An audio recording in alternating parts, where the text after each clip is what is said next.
Hey, salut à tous, c'est Adam Bros et bienvenue dans ce tout nouveau Pop Culture Tube. Aujourd'hui, on va parler gaming, studio et groupe. On va parler d'Amixem et du projet de la Redbox.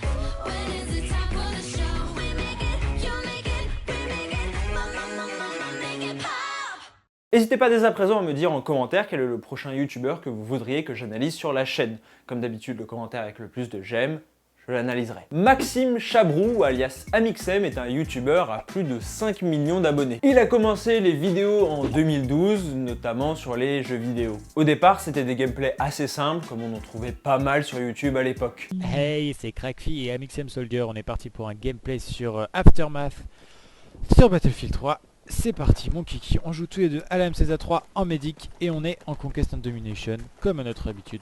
Il lui faudra attendre un an avant d'atteindre les 1000 abonnés sous le nom de Coop Gameplay. Petit à petit, il se met à montrer son visage et change son pseudo pour celui actuel, Amixem. En 2015, il fonde les Pizza Guys, une chaîne collaborative, notamment avec Vodka Prod, mais on en reparlera un tout petit peu plus tard. Puis il se met à enchaîner les vidéos sur des jeux what the fuck ou encore des FAQ j'ouvre vos snaps. Il comprend aussi assez vite que les pouces bleus aident pas mal au référencement.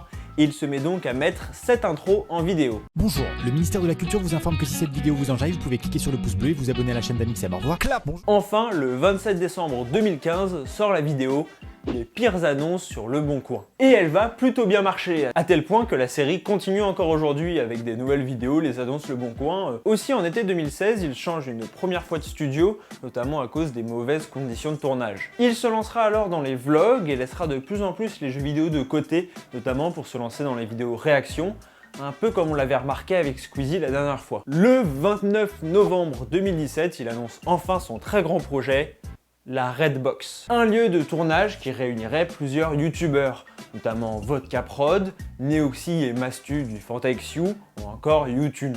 En réalité, il faudra attendre le 15 mars 2018 pour découvrir son nouveau studio. Donc, plus de 6 mois d'attente. Voilà, vous trouvez ça cool? Moi j'adore. Il y a plein de petits détails, regardez ces briques là qui sont creusées à l'intérieur du mur alors que derrière c'est du placo. Aujourd'hui, c'est bien de la Redbox dont je vais parler et on va notamment se demander est-ce que la Redbox est un échec pour Amixem? Partons tout d'abord d'un point de vue statistique. Depuis l'annonce en novembre 2017, il a gagné environ 2 millions d'abonnés. Alors, ça peut paraître énorme, mais en réalité, pas tant que ça. En fait, ça suit sa courbe de croissance, qui est élevée, mais qui ne semble pas avoir été affectée par l'annonce.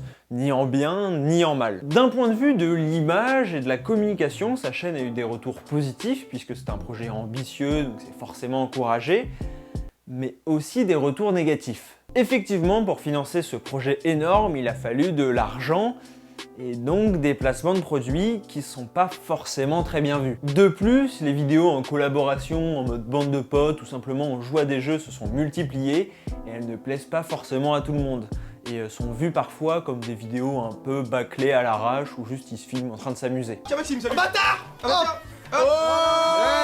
Non mais je suis allé tout seul dans le truc. Tu sais qui Maxime, c'est un V1. Donc, d'un point de vue image, ce n'est pas non plus une très grande réussite pour l'instant la Redbox. Mais alors, est-ce que cet investissement de la Redbox est-il vraiment fructueux? Eh bah, je pense que oui. Et pour cela, je vais faire appel à Kurt Lewin et Leon Festinger qui ont fait de nombreux travaux sur la dynamique de groupe. Si vous avez fait du sport collectif ou si vous en suivez un, vous avez déjà probablement entendu parler de ce concept. Selon Kurt Lewin, tout groupe de 4 à 25 personnes a une dynamique propre à ce groupe et qui dépasse même la dynamique individuelle. Cette dynamique de groupe donc a vraiment un effet considérable sur la production et sur les comportements au sein de ce groupe. Et la Redbox rentre dans tous les critères. Selon moi, elle est même arrivée au bout du processus de création du petit groupe, qui est en 4 étapes: la formation, le lancement, la régularisation et enfin l'exécution. L'exécution correspondant à travailler dans un but commun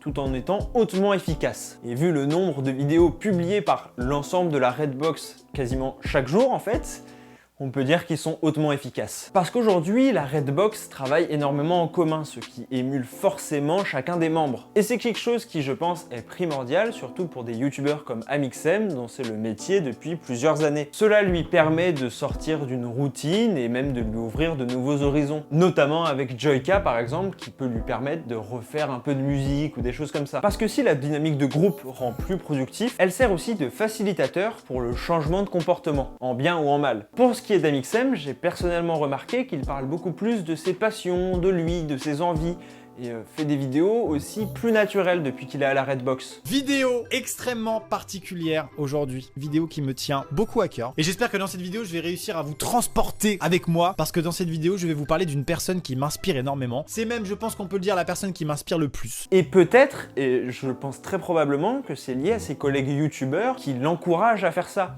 Alors que s'il était juste tout seul chez lui, il se dirait non mais ça intéresse personne, personne va le regarder. Parce qu'on vante très souvent les mérites du télétravail et du youtubeur qui est en caleçon toute la journée chez lui, comme quoi c'est trop cool comme vie. Mais ça peut très vite devenir un peu aliénant. Et on remarque que tous les youtubeurs qui ont eu leur propre studio se sont vraiment découverts à ce moment-là. On peut reprendre l'exemple de Squeezie dont le contenu a radicalement changé à partir du moment où il est arrivé chez Webedia. Et donc entouré de youtubeurs et de gens qui travaillent. Et je pense que c'est vraiment ce que cherchait Amixem en fait en créant la Redbox, bien plus que de faire des super studios, que de faire plus de chiffres, mais c'est une sorte de rapport humain qu'il avait plus du tout quand il était tout seul chez lui. Et c'est notamment aussi pour ça peut-être qu'il avait essayé de créer les Pizza Guys. Il a jamais été le youtubeur solitaire en fait. Et c'est sûrement ça qui lui permet de tenir autant dans le temps. La Redbox est peut-être un échec statistique, financier et même marketing pour Amixem. Elle n'en reste pas moins une réussite personnelle et d'épanouissement. N'hésitez pas à lâcher un énorme pouce bleu si la vidéo vous a plu et à vous abonner en activant la cloche. Pour être resté jusqu'à la fin, je vous offre l'anecdote bonus. Alors je vous invite fortement à aller voir la vidéo 12 questions à Amixem d'Absol Vidéo qui est vraiment très bien. Et à un moment, il explique notamment que pour créer la Redbox, il a dû se mettre comme garant, se porter garant personnellement du projet. Donc si jamais ça échoue, c'est lui qui devra tout rembourser jusqu'à la fin de sa vie. Et on voit vraiment l'aspect personnel qu'il a mis dedans. En attendant, on se retrouve dimanche prochain pour une très grosse vidéo, sûrement la plus longue de ma chaîne, sûrement la plus importante. J'espère qu'elle vous plaira. En tout cas, quoi qu'il arrive, il y aura une vidéo dimanche prochain, 15h. Ciao! Putaclic, ouais, putaclic, c'est la chance.